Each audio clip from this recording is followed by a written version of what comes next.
अस्सलामुअलैकुम नाजरीन। पाकिस्तानी क्रिकेट के मदाहों के लिए एक बड़ी खबर सामने आई है। पाकिस्तान क्रिकेट बोर्ड के चेयरमैन मोहसिन नकवी इतवार को लाहौर में एक प्रेस कॉन्फ्रेंस में पाकिस्तान के वाइट बॉल के कप्तान का ऐलान करेंगे।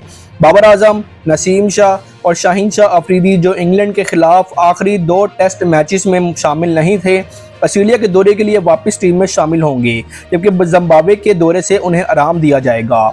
पाकिस्तान क्रिकेट बोर्ड ने ऑस्ट्रेलिया और जिम्बाब्वे के दौरों के लिए 15 रुकनी स्क्वाड का ऐलान कर दिया है, जहां कौमी टीम 3 एक रोज़ा और 3 टी20 मैचेस खेलेगी। ऑस्ट्रेलिया का दौरा 4 नवंबर से 18 नवंबर तक चलेगा, जबकि जिम्बाब्वे के मैचेस 24 नवंबर से 5 दिसंबर तक बुलावायो में खेले जाएंगे।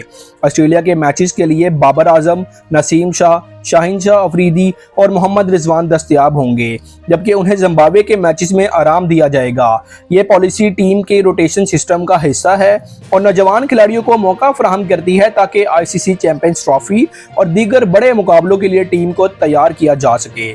नए खिलाड़ियों की शमूलियत की बात करें तो वनडे स्क्वाड में कुछ नए खिलाड़ी शामिल किए गए हैं, जैसे आमिर जमाल, अरफात मिन्हाज, फैसल इकराम, हसीबुल्ला, मोहम्मद अरफान खान और साइम अयूब।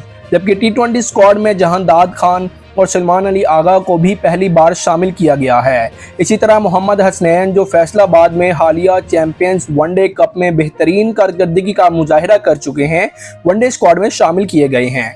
ऑस्ट्रेलिया के वनडे स्क्वाड में शामिल खिलाड़ियों की बात करें तो आमिर जमाल, अब्दुल्ला शफीक, अरफात मिन्हास, बाबर आजम, फैसल इकराम, हारिस रऊफ और हसीबुल्ला विकेट कीपर के तौर पर शामिल हैं। इसी के साथ ही कामरान गुलाम, मोहम्मद हसनैन, मोहम्मद रिजवान भी विकेट कीपर की हैसियत से शामिल हों। मोहम्मद अरफान खान, नसीम शाह, साइम अयूब, सलमान अली आगा और शाहीन शाह अफरीदी शामिल हैं। टी20 स्क्वाड में शामिल खिलाड़ी फात मिन्हास, बाबर आजम, हारिस रऊफ, हसीबुल्ला, जहांदाद खान, मोहम्मद अब्बास अफरीदी, मोहम्मद रिजवान बतौर विकेट कीपर, मोहम्मद अरफान खान, नसीम शाह, उमैर बिन यूसुफ, साहिबजादा फरहान, सलमान अली आगा, शाहीन शाह अफरीदी, सुफियान मुकीम और उस्मान खान शामिल हैं।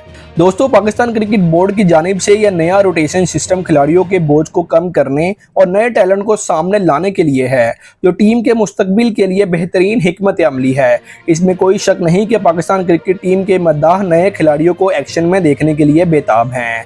दोस्तों, आपको क्या लगता है, टीम में नए खिलाड़ियों की शमूलियत आईसीसी चैंपियंस ट्रॉफी के लिए पाकिस्तान की तैयारी में मौसर साबित होगी या नहीं? हमें अपने ख्यालात से कमेंट बॉक्स में ज़रूर शेयर कीजिएगा।